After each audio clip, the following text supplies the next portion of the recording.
Nas sociedades da antiguidade, no Oriente Próximo, como o Egito e a Pérsia, existia a crença de que os surdos eram emissários das divindades. Eram reverenciados como seres privilegiados e divinos. Tinha-se respeito a eles e práticas ritualísticas e idólatras se ligavam às suas figuras.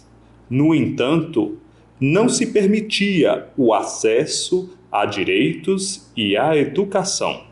Nesse período, as pessoas surdas eram avaliadas como incapazes de serem educadas, e nessa área existia uma indiferença e menosprezo.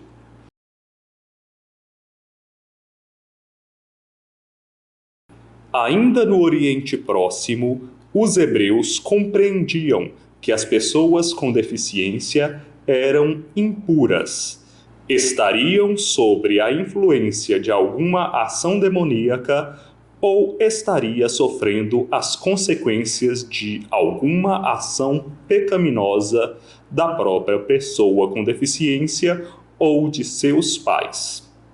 Em 1000 a.C., a lei hebraica negava os direitos dos surdos. E apesar da Torá, escrituras sagradas, proteger os surdos de serem amaldiçoados por outros, não permitia-se que eles participassem dos rituais do templo, e leis sociais não autorizavam os surdos a testemunhar em tribunais.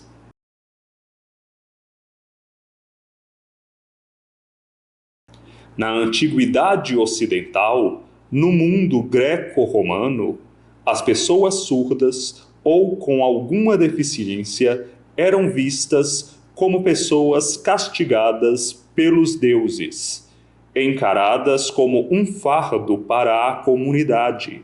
Portanto, eram abandonadas, desamparadas e, em alguns casos, sacrificadas. Na Grécia clássica, em Esparta, os bebês surdos eram atirados do alto de penhascos e, em Atenas, deixados em praças públicas ou bosques. Para o filósofo grego Aristóteles, a fala oral era a característica essencial para o desenvolvimento da razão e do conhecimento.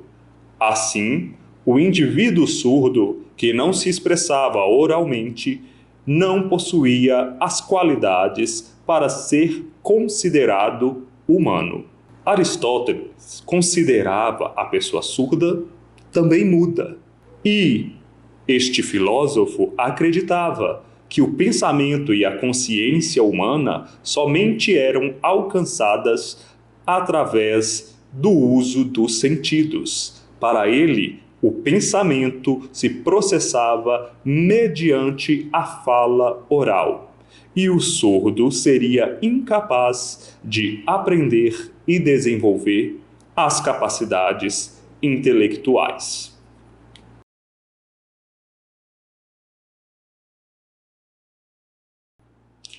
Os romanos herdaram dos gregos a veneração pela perfeição física, de tal modo, a criança que, recém-nascida, apresentasse alguma deformidade, era sacrificada. Nessa época, acreditava-se que as pessoas surdas eram incapazes de serem ensinadas e eram consideradas anormais, indivíduos improdutivos. Ficavam à margem da sociedade, sem exercer seus direitos de cidadãos. No século VI, o Código Justiniano determinava que as crianças que nascessem surdas ou mudas não poderiam possuir nem herdar bens. Eram proibidas de votar, elaborar contratos, redigir testamentos e administrar propriedades.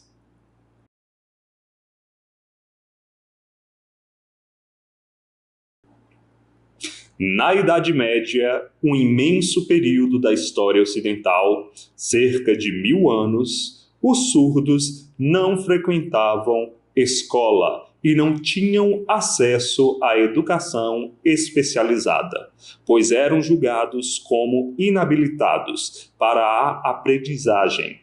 Assim, eram proibidos de casar, herdar, possuir bens e de viver numa sociedade como as demais pessoas. Em alguns períodos da Idade Média, as pessoas surdas eram queimadas vivas, colocadas em enormes fogueiras e então vistas como objetos de curiosidade e escárnio. Havia um sentimento de desprezo, descaso e repúdio. Aos surdos era-se proibido receberem a comunhão, pois a Igreja Católica acreditava que eles não possuíam alma imortal, porque eram incapazes de confessar em uma língua oral os seus pecados. Havia decretos contra o casamento de duas pessoas surdas e leis que proibiam o direito à herança e ao voto. Fato interessante é que em 503, na Itália, monges beneditinos, com o intuito de não violar seu voto de silêncio, fizeram uso de uma forma de comunicação em sinais entre eles.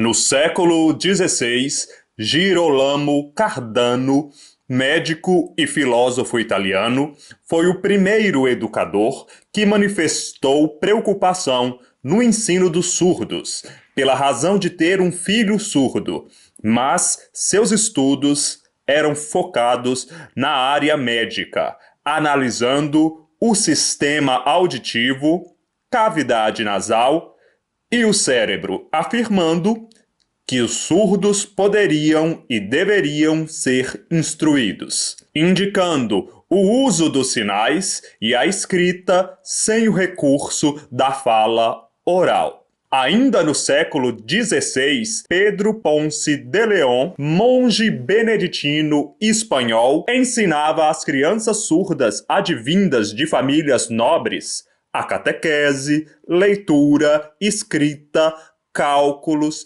física e astronomia.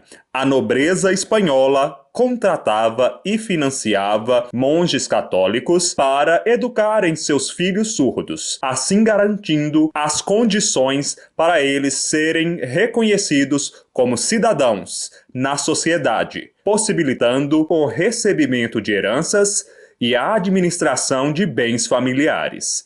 Ponce de León é considerado o primeiro educador de surdos da modernidade. Sabe-se que desenvolveu um alfabeto manual e também empregava recursos dos sentidos da visão e do tato. Ele também desenvolveu um manual que ensinava escrita e técnicas de oralização.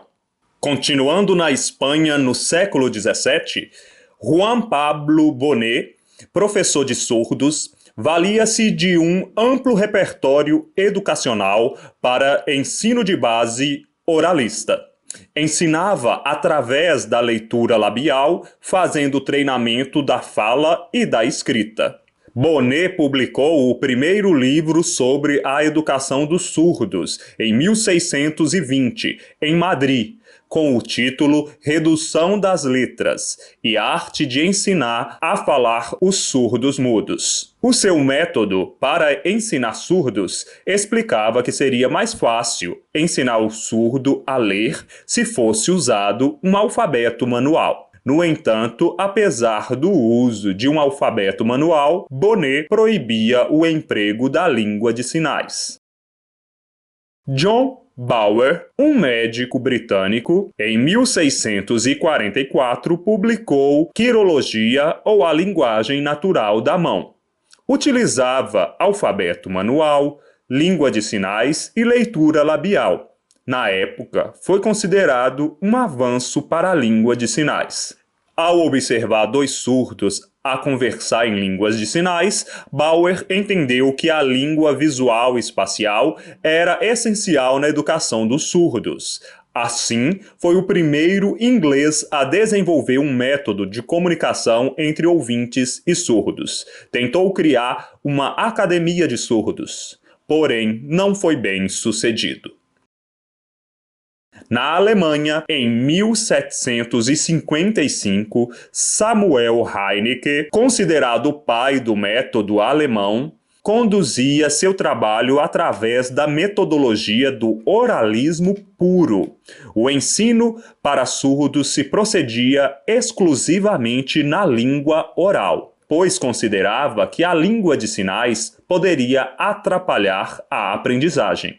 Em 1778, fundou a primeira escola oral para surdos, na Alemanha. Heinecke difundia a ideia de que a situação mais favorável para que a pessoa surda interagisse com a sociedade majoritariamente ouvinte era apenas o uso e o domínio da língua oral, empregada por esse grupo. Nessa mesma época, na França, o abade Charles Michel de Lespée, com seu método francês, iniciou o processo educacional partindo da língua de sinais cotidiana da comunidade dos surdos franceses, acrescentando alguns sinais que tornaram a estrutura dessa língua mais parecida com o francês oral, e denominou esse sistema de sinais metódicos. Dentre todos os professores de surdos da história, o primeiro que se dedicou no ensino baseado em uma língua de sinais foi Michel de Lespée. Tornou-se muito conhecido na comunidade dos surdos porque obteve progressos significativos no processo educacional com a língua de sinais. De Lespée era alvo de comentários desfavoráveis, pela oposição principalmente do professor alemão Samuel Heinecke, que defendia o método oralista.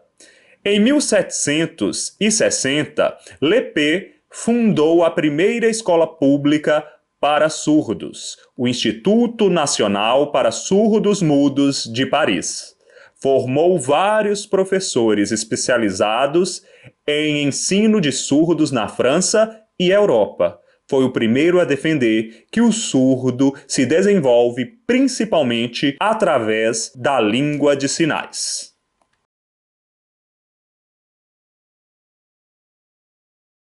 Em 1802, Jean-Marc Itard, médico francês do Instituto Nacional de Surdos Mudos de Paris, estudava com Philippe Pinel. seguia os pensamentos do filósofo Condillac e dizia que a base para o conhecimento humano se dá por meio das sensações e experiências externas. Com o intuito de curar a surdez, realizou vários procedimentos médicos e terapêuticos, afirmando que o surdo poderia ser ensinado a ouvir e que o uso dos sinais comprometia o estímulo de percepção de memória, atenção e dos sentidos. Ittar efetuou diversas experiências desumanas e impiedosas para satisfazer suas investigações médicas, tais como dissecar surdos falecidos, aplicar eletricidade nas orelhas, colocar sanguessugas no ouvido dos surdos para produzir sangramento, furar os tímpanos dos alunos, o que acarretou no falecimento de um deles, e fraturar crânios batendo com martelo na área atrás dos ouvidos. Após muitas experiências médicas sem sucesso, Dr. Ittar foi atuar como docente para crianças surdas numa instituição escolar. Conseguiu reconhecimento pelo trabalho junto a um menino chamado Victor, conhecido como o Garoto Selvagem, por ter sido encontrado vivendo sozinho em um bosque. Essa história inspirou a produção de um filme na década de 70 do século XX. Entre os séculos 18 e 19, nos Estados Unidos, em Hartford, Thomas Hopkins Gallaudet começou a se interessar pela educação dos surdos após observar uma menina surda isolada brincando em seu jardim, sendo excluída das demais crianças. Gallaudet ficou comovido ao perceber que não existia uma escola especializada para surdos na qual a menina pudesse frequentar. Então, decidiu procurar um sistema educacional de ensino para surdos e viajou à França para conhecer o método de Lepé, com o objetivo de abrir sua própria escola. Ficou impressionado com a língua de sinais, o método utilizado no Instituto francês. Laurent Clerc, professor surdo francês do Instituto, apresentado e indicado por Lepé, viajou para os Estados Unidos junto a Gallaudet e fundaram em 1817 a primeira escola para surdos nos Estados Unidos, o Asilo de Connecticut para educação e instrução de pessoas surdas e mudas, hoje denominado como Escola Americana para Surdos, e assim conseguiram atingir grandes sucessos com a educação de crianças surdas americanas. Nessa fase, havia muitos professores surdos fluentes na língua de sinais. Portanto, a língua de sinais ganhou muito destaque e o processo educacional das crianças surdas obteve grandes avanços e desenvolvimento.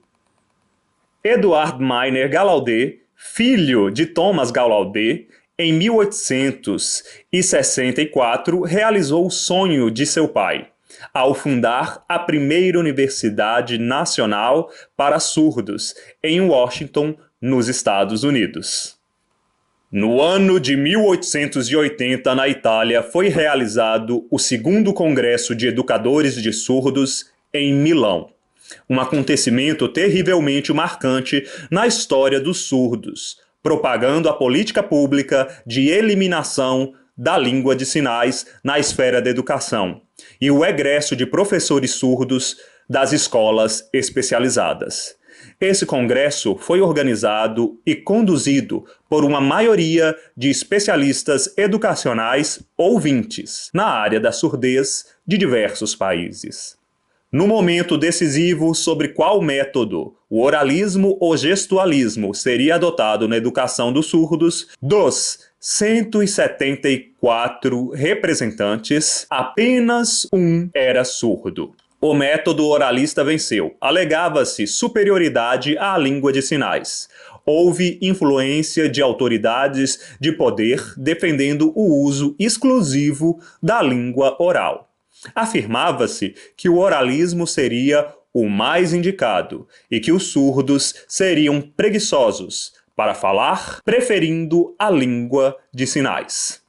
Um congressista italiano declarou: em todas as instituições onde se deseja sincera e eficazmente introduzir o verdadeiro método da palavra, deve-se inicialmente separar os iniciantes dos outros alunos e, por todos os meios possíveis, desenraizar a erva daninha da língua de sinais. A linguagem mímica exalta os sentimentos e provoca demasiadamente a fantasia e a imaginação. Alexander Graham Bell, presente no Congresso, teve grande influência e defendeu o método oral. Ficou decidido que a partir daquele momento a língua de sinais seria proibida e abolida da educação dos surdos. Os professores surdos foram impedidos de ensinar, perdendo seus empregos. Era comum educadores ouvintes amarrarem as mãos dos alunos para trás, assim evitando que se comunicassem em língua de sinais. Até esse período, os alunos surdos possuíam igualdade intelectual e cognitiva aos alunos ouvintes, na mesma instituição escolar. Depois desse momento, com a eliminação da língua de sinais e dos educadores surdos em todas as escolas, apresentou-se um retrocesso comunicacional e educacional para os surdos. Por volta de 1960, William Stoke iniciou pesquisas sobre as línguas de sinais usadas nas comunidades surdas, ao pesquisar a língua de sinais americana, a ASL. Percebeu, então, que existia uma estrutura semelhante à língua oral. Os estudos linguísticos das línguas de sinais iniciaram com Stoke no ano de 1960. Esse autor apresentou uma análise descritiva da língua de sinais americana, revolucionando a linguística na época, pois até então todos os estudos linguísticos concentravam-se nas análises de línguas orais. Pela primeira vez, um pesquisador estava apresentando os elementos linguísticos de uma língua de sinais. Stoke apresentava uma análise no nível fonológico. Assim, as línguas de sinais passaram a serem vistas como línguas de fato. No Brasil, os primeiros registros históricos a respeito da comunidade surda ocorreram no século XIX, na época do Segundo Reinado. A convite de Dom Pedro II, então imperador, Ernest Houet, padre e professor francês surdo, veio para o Brasil em 1857. Para a fundação da primeira escola de meninos surdos no Rio de Janeiro, o Imperial Instituto de Surdos Mudos, atual Instituto Nacional de Educação de Surdos, o INES. Com a influência do francês Ernest Houet, iniciou-se a formação da atual língua brasileira de sinais. Frente ao contato da língua de sinais própria da população surda da época com a língua de sinais francesa. O Instituto Nacional de Educação de Surdos, localizado no Rio de Janeiro, é reconhecido como centro de referência educacional, social e profissional dos surdos brasileiros. Em 1875, Flauzino José da Gama, ex-aluno do INES, aos 18 anos, publicou o primeiro dicionário de língua de sinais brasileira, denominado Iconografia dos Sinais dos Surdos Mudos. Em 1896, o professor do INES, A.J. de Moura e Silva, a pedido do governo brasileiro, viajou para o Instituto de Surdos da França a fim de analisar a decisão do ocorrido no Congresso de Milão em 1880, concluindo em seu registro de avaliação que o método oralista puro não era adequado para ser ensinado a todos os surdos.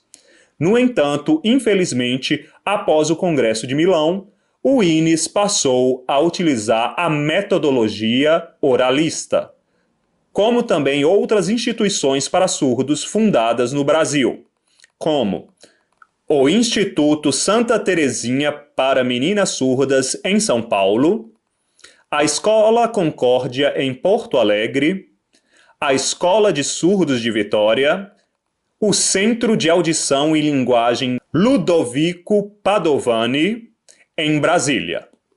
Entre 1960 e 1970, surgiu no Brasil a pedagogia da comunicação total, com propósito principal de comunicar utilizando todos os recursos possíveis, como gestos, língua de sinais, alfabeto manual, leitura labial, escrita e leitura.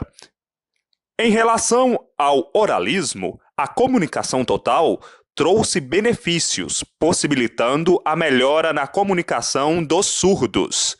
Contudo, constatou-se alguns problemas em relação à comunicação, nos ambientes além dos limites escolares, e as dificuldades de aprendizagem continuaram, pois os alunos submetidos a essa proposta pedagógica, na maioria dos casos, manifestavam resultados acadêmicos muito abaixo do esperado.